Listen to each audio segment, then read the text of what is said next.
আপনি যদি 1 বছরের টাইম দেন 1 বছর টাইমে ওরা ব্যয় করবে, তারপরে বলতে আসবে যে আমাদের আরও 2 মাসের সময় প্রয়োজন। পরীক্ষা ভালোই দিছি, আলহামদুলিল্লাহ। পরীক্ষা অনেক ভালো হয়েছে, প্রশ্ন অনেক স্মুথ হয়েছে। প্রশ্ন আমরা যে পরিমাণে ভাবছিলাম যে অনেক হার্ড হবে, এবার তো কিছুই হয় না, প্রশ্ন খুবই ভালো হয়েছে। না ওই সব কিছুই হয় না, বা একটা নির্দেশনা বলেছিল যে 3 ফিট দূরত্ব বসতে হবে, তারপর এক বেঞ্চে একজন করে বসতে হবে, এসব কিছুই হয় না। সব স্মুথলি মানে যেভাবে আর কি ভয় দেখানো হয়েছে আমাদের কলেজ থেকে, যে মতো হবে ওই মতো হবে। টিচাররা অনেক গার্ড দেবে, আমাদের একটা 5 জন টিচার ছিল যে মানে, কিন্তু ওনারা কোনো গার্ড মানে ওই মতো গার্ড দেয় অনেক স্মুথলি, কেউ কথাও বলে নাই, আবার মানে বিশৃঙ্খলা সৃষ্টি করে নাই, স্মুথলি সবাই পরীক্ষা দিচ্ছে।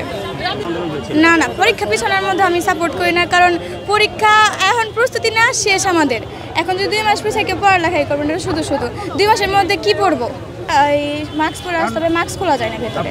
টানা ৭ম-বারের মতো বেস্ট টিস্যু পেপার ব্র্যান্ড হিসেবে স্বীকৃতি পেয়েছে বসুন্ধরা টিস্যু। আমি মনে করি এটাই সহজ আছে, আগে যারা পরীক্ষা দিয়ে গেছে ওনারা কঠিন দিছে, যারা আওয়ামী লীগের আমলে হ্যাঁ ওটা ঠিক, ওটা ঠিক, ওটা মানে ওনারা অনেক সহজ দিছে। ওই হিসাবে ওনারা সহজ দিলে তো আর না, আমরা যা প্রস্তুতি নিচ্ছি ওই হিসাবে যদি প্রশ্নটা আসে তাহলে প্রশ্ন লিখতেও ভালো লাগে, তো ওর মতোই ছিল।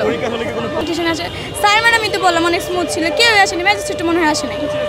হ্যাঁ আলহামদুলিল্লাহ এক্সামটা অনেক ভালো হয়েছে, কারণ মানে মোটামুটি ভালো হয়েছে, এমন কিছু করে নাই। আমি মানে সুস্থ স্বাভাবিকভাবেই আর কি এক্সামগুলো অ্যাটেন্ড করছি আর কি। খুব মানে পরিবেশটা খুব ভালো ছিল আর কি, আগের মতো এত কোলাহল ছিল না। আমার কাছে মনে হয়েছে এখন আরও সহজ হয়েছে, কারণ প্রশ্নের প্যাটার্নটা আর কি আগের চেয়ে অনেক মানে দেখা গেছে আগের বিগত বছরের বোর্ড কোশ্চেন থেকে আর কি প্রশ্নটা চলে আসছে। হ্যাঁ আমি চেয়েছিলাম যে যাতে পরীক্ষাটা হয়ে গেলেই বেটার। মোটামুটি ভালোই ছিল আজকে প্রথম দিন উপলক্ষে, দেখি দ্বিতীয় দিন থেকে কেমন হয়। স্বাস্থ্যবিধি মানার ক্ষেত্রে কেন্দ্র থেকে অবশ্যই নির্দেশনা ছিল, তবে শুধু শ্রেণী শিক্ষকের বললেই হবে না, এটা স্টুডেন্টদেরও মানতে হবে, সবাইকে সচেতন হতে হবে এই বিষয়ে।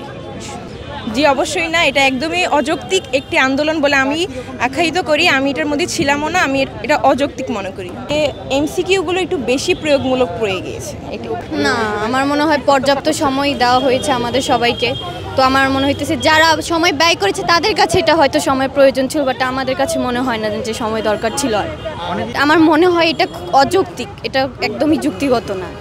আমাদের পর্যাপ্ত সময় দেওয়া হয়েছে প্রথম থেকেই, অনেকে হয়তো অনেক কিছুতেই সময় ব্যয় করেছে, বাট আমার মনে হয় একদম পর্যাপ্ত সময় দেওয়া হয়েছে। পড়লে এটা আমি বলবো ওদেরকে, আপনি যদি 1 বছরের টাইম দেন 1 বছর টাইমে ওরা ব্যয় করবে, তারপরে বলতে আসবে যে আমাদের আরও 2 মাসের সময় প্রয়োজন। এটাই বের হলো মাত্র, তো কি কোনো সমস্যা ফেস করতে? না সব ঠিক ছিল, সব কিছু ডিসিপ্লিন মতোই হয়েছে, তার ভালো মতো আর কি প্রবেশ করেছে, বের করলো, দেখলাম তাতে ডিসিপ্লিন মেনটেন করে আর কি চলেছে।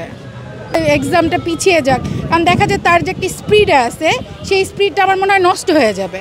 দেখা যাচ্ছে তাদের পরীক্ষাটা পিছিয়ে গেলে তাদের অ্যাডমিশন টেস্টটা আর পিছিয়ে যাবে, এই কারণে তাদের একটি স্পিডই নষ্ট হয়ে যাবে। তার কোনো এক্সামটা এখন হয়েছে ভালো হয়েছে, পরীক্ষা তো ভালো হয়েছে, ভালো ছিল, হ্যাঁ প্রশ্ন ভালো ছিল। For more updates, follow us on Facebook, subscribe our YouTube channel, get the latest update on www.daily-sun.com.